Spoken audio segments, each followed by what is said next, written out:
এবং ভাগবত শ্রবণ।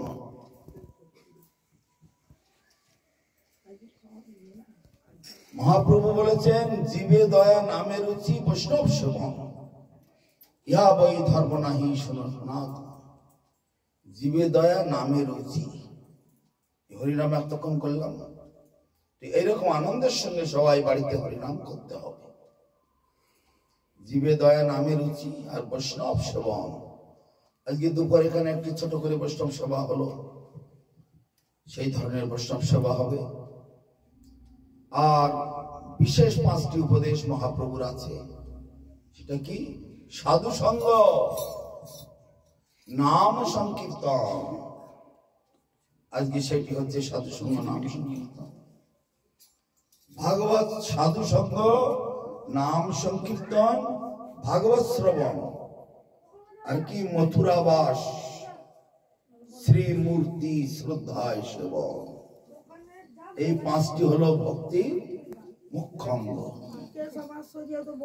দৈনন্দিন জীবনে যারা সংসার ধর্ম আশ্রয় করে আছেন, এই 5টি তাদের প্রধান কর্তব্য।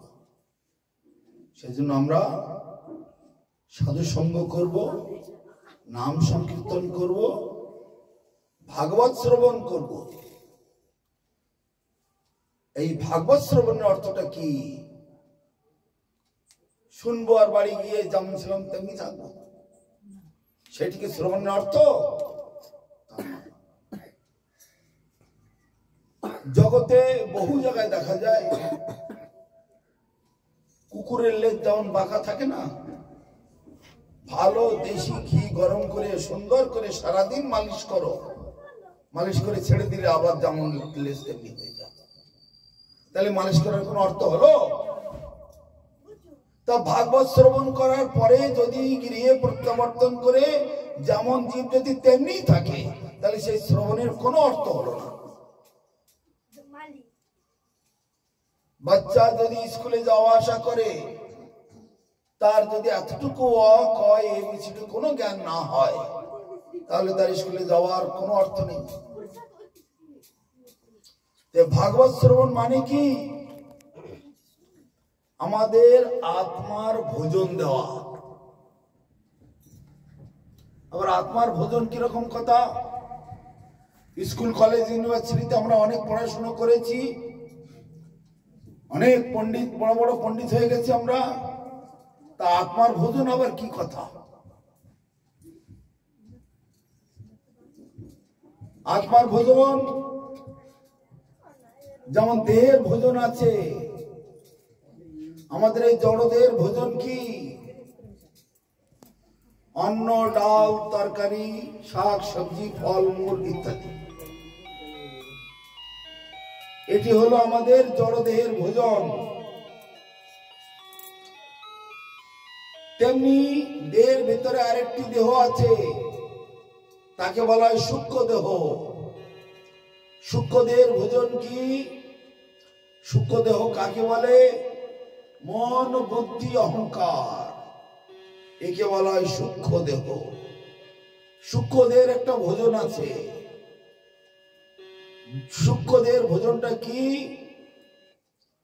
লাভ, যশ, প্রতিষ্ঠা, কনক, কামিনী ইত্যাদি, যেগুলো নিয়ে মানুষ জগতে মারামারি, কাটাকাটি, খুনোখুনি করে মরছে। এটি হলো সূক্ষ্ম দেহের ভোজন। সূক্ষ্ম দেহটা কি সেটাই তো কেউ জানি না, চুপচাপ শুনে যাচ্ছি আমরা। আমরা সবাই বসে আছি 3টে করে দেহ নিয়ে। একটা হলো জড় দেহ, 5টি উপাদান দিয়ে তৈরি। ভূমি, অপ, তেজ, মরুদ, বাম। ভূমি মানে মাটি, অপ মানে জল, মরুদ মানে বাতাস, তেজ মানে তাপ, আর বম মানে আকাশ, শূন্য বা ইথার। এই 5টা উপাদান দিয়ে আমাদের এই জড় দেহ তৈরি হয়েছে। এর ভিতরে আরেকটি দেহ আছে, তাকে বলা হয় সূক্ষ্ম দেহ। সেই দেহটাই চোখে দেখা যায় না। সেই দেহটা কিভাবে তৈরি হয়েছে? মন, বুদ্ধি অহংকার। ভালো করে বুঝবেন, মন বুদ্ধি অহংকার দিয়ে সূক্ষ্ম দেহ তৈরি। তাই এই দেহটা কেউ দেখতে পায় না। কেউ কারো মন দেখতে পায়? কারো বুদ্ধি চোখে দেখা যায়? কর্মফলে সেটা দেখা যায়। একে বলে সূক্ষ্ম দেহ। আর তার ভিতরে আছে আরেকটি দেহ, তাকে বলা হয় আত্মদেহ। তাহলে তিনটে দেহ হয়ে গেল। বাদামের যেমন তিনটে স্তর, বাইরে একটা কাঠের মতো খোসা, ভিতরে একটা লাল মতো খোসা, তার ভিতরে আরেকটি সাদা মতো দানা। তিনটে স্তর না বাদামের? মানুষের দেহ সেরকম তিনটে স্তর। একটা প্রাকৃত, তার ভিতরে আছে সূক্ষ্ম, আর তার ভিতরে আছে দিব্য। এই তিন দেহের আবার তিন রকমের ভোজন আছে। তা জড়দের ভোজন একটু আগে বললাম, অন্ন, ডাল, তরকারি, শাক সবজি, ফল মূল, দুধ, ছানা, ঘি, মাখন ইত্যাদি। আর সূক্ষ্মদের ভোজন লাভ, পূজা, প্রতিষ্ঠা। তার মধ্যে সব থেকে বেশি ক্ষুধা কোনটা? টাকা, টাকা, টাকা। আরো চাই, আরো চাই, আরো চাই। সারা পৃথিবীটাও যদি পেয়ে যাই তাতেও মন ভরে না। এবার স্বর্গটা পেলে হয়। স্বর্গটা যদি পেয়ে যাই, ইন্দ্রের রাজ সিংহাসন যদি পেয়ে যাই, তাতেও মন ভরে না। ওর ব্রহ্মলোকটাকে পেতে চাই, ব্রহ্মার জায়গায় বসতে চাই, তাতেও মন ভরে না। একেবারে ভগবানের আসল গতিটা পেলেই আমি ভগবান হতে পারলে আমি বেঁচে যাই। এই সূক্ষ্মদের এত ক্ষুধা, সেই জন্য এর কোনোদিন পেট ভরে না। যা দরকার তার থেকে লক্ষ গুণ টাকা লোকে পাচ্ছে, কোটি গুণ পাচ্ছে, তবু আরো টাকা টাকা করছে। আজ বাদে কাল মরে যাবে, সে জেনেও জানে না। তাই কি না? তাহলে এটা হলো সূক্ষ্মদের ভোজন। তার ভিতরে দিব্যদের একটা ভোজন আছে, আত্মদেহ। তার ভোজন কি? কীর্তন আর ভাগবত কথা। সেই ভাগবত কথা আমরা আলোচনা করতে বসেছি। চৈতন্য ভাগবতে বৃন্দাবন দাস ঠাকুর বলছেন, ভোজন বিনা দেহ যেমন অবসন্ন হয়, ভজন বিনা জীব স্বরূপ আত্মহত্যা প্রায়। আমরা যদি খাওয়া একবেলা বন্ধ করে দিই, কিরকম দুর্বল হয়ে যাই, তেমনি আমাদের আত্মা সেও ভোজন চাচ্ছে। তাকে যদি ভোজন না দেওয়ায়, সেও দুর্বল হয়ে শুকনো হয়ে পড়ে থাকে। কথাটি আপনাদের মাথায় হয়তো ঢুকছে না। আর একটু ভালো করে বলি, একটা বড় 4 চাকার গাড়ি কিনেছেন, খুব সুন্দর গাড়ি। গাড়িটিরও তিনটে দেহ, 3 রকমের ভোজন। কিরকম?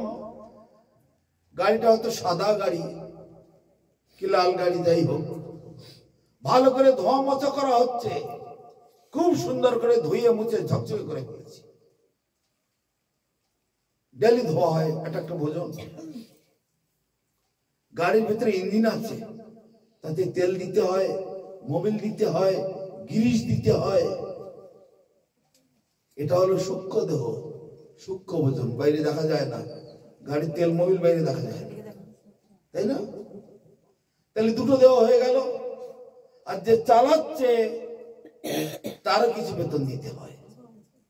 কিন্তু তুমি গাড়িটাকে খুব ভালো করে ধুলে, ধোয়া মোছা করলে, একটা ভোজন দিলে, গাড়ির ভিতরে তেল দেওয়া হলো, মোবিল দেওয়া হলো, গ্রিস দেওয়া হলো, খুব সুন্দর করে ভর্তি করে দেওয়া হলো। কিন্তু যে ড্রাইভার গাড়িটা চালাচ্ছে তাকে বেতন দেওয়া হয় না। তাহলে গাড়ি তোমার চলবে কি গো? গাড়ির ড্রাইভারকে টাকা না দিলে চালায়? তাই ড্রাইভার হচ্ছে আমাদের আত্মা। আমরা দেহের ভোজন দিচ্ছি, মনের ভোজন দিচ্ছি, কিন্তু আত্মাই ড্রাইভার, তার ভোজন আমরা দেই না। এই হচ্ছে আমাদের সব থেকে বড় ভুল। তাহলে আমরা মানুষ সমস্ত জীবের মধ্যে শ্রেষ্ঠ, কিন্তু এত বড় ভুল করলে আর মানুষ হয়ে থাকলাম কোথায়? আজকে বড় দুর্যোগের দিন, বর্ষা, বাইরে বেরোনো যাচ্ছে না, শীত বেড়ে গেছে, কাঁপছে, অনেকে দুর্দিন বলে মনে করছে। আমাদের সুজয় প্রভু উনি অনেক লোককে নেমন্তন্ন করেছেন, সবাই আসেনি। তো ভাগবতে সেটা বলছে, যদচ্যুত কথালাপ কর্ণ পীযূষ বর্জিতম তদ্দিনং দুর্দিনং মন্যে মেঘাচ্ছন্নং ন দুর্দিনম। আজকে যে দুর্দিন, বৃষ্টি, হাড় কাঁপানো শীত, হাওয়া চলছে, একে আমরা দুর্দিন বলছি, কিন্তু ভাগবত কি বলে? এইটা কোনো দুর্দিন নয়। দুর্দিন কোনটা? যেদিন ভগবানের কথা কানে প্রবেশ করে না, যেদিন সাধু সঙ্গ করা যায় না, যেদিন হরিনাম সংকীর্তন করতে পারি না, ভগবানের গুণ মহিমা শ্রবণ করতে পারি না, সেই দিনটাই হলো দুর্দিন। আর এই একটু শীত পড়েছে, কি একটু বৃষ্টি হয়েছে, এ তো সারা জীবন আসতে থাকে। কখনো শীত, কখনো গরম, কখনো ঠান্ডা, কখনো ঝড়, কখনো বৃষ্টি, এই তো আগমা পাই না। গীতার পরিভাষাতে বলছে, মাত্র স্পর্শস্তু কৌন্তেয় শীতোষ্ণ সুখ দুঃখদা আগমা পাই না নিত্যস্তাকে স্থিত করছ ভারত। সুখ দুঃখ, লাভ ক্ষতি, জয় পরাজয়, হাসি কান্না, লাভ লোকসান, আসে যায়, যায় আর আসে। এর পেছনে নিজেকে সময় নষ্ট করলে হবে না। জীব নিত্য কৃষ্ণ দাস, আমরা হলাম ভগবানের অনন্তকালের দাস। জীব নিত্য কৃষ্ণ দাস, তাহা ভুলে গেল, এই দোষে মায়া তার গলায় বাঁধিল। পিশাচি পাইলে যেমন মতিচ্ছন্ন হয়, এই মায়াগ্রস্ত জীবের হয় সেবা উদয়। ভূতে ধরলে আমাদের যে দশা ধরে, যেসব লোকের ভূতে ধরেছে, অনেকে দেখেছে হয়তো, তার কাছে বাড়ির নাম জিজ্ঞেস করলে, তার নিজের নাম জিজ্ঞেস করলে কিছু বলতে পারে। ওজারা এসে যখন ভালো করে তাকে মন্ত্রপুত করে বন্দি করে পিঠের উপরে বসায়, বসিয়ে তারপরে এই তোর নাম কি, তখন সে বলতে শুরু করে। কি বলে? যে ভূতটা এসে তাকে ধরেছে তার নাম বলে, নিজের নাম নয়। কোথা থেকে আসলি, কিভাবে আসলি, সব তখন হুড় করে বলে দেয়, কারণ সে বন্দী হয়ে গেছে। চোর যেমন ধরা পড়ে গেলে আর পুলিশের লাঠির বাড়ি যখন পাছায় পড়ে, ফটফট করে বলে দেয় দলে আর কে কে ছিল, তাই না? কিভাবে চুরি করেছে, চুরি করা মাল কোথায় রেখেছে, হুড় করে সব বলে দেয়। আর মারের ঠেলায় আর বাকি রাখতে পারে না। তেমনি ওই ভূতের ওঝারা যখন ওই ভূতে ধরা লোকটাকে মন্ত্র দিয়ে বন্দি করে যখন পিড়ে বসায়, বসিয়ে যখন এক এক করে যখন জিজ্ঞাসা করতে থাকে, তখন সব বলে দেয়। তাই বলছে, পিশাচি পাইলে যেমন মতিচ্ছন্ন হয়, এই মায়াগ্রস্ত জীবের হয় সেবা উদয়। আমাদের সব সেই দোষে ধরেছে।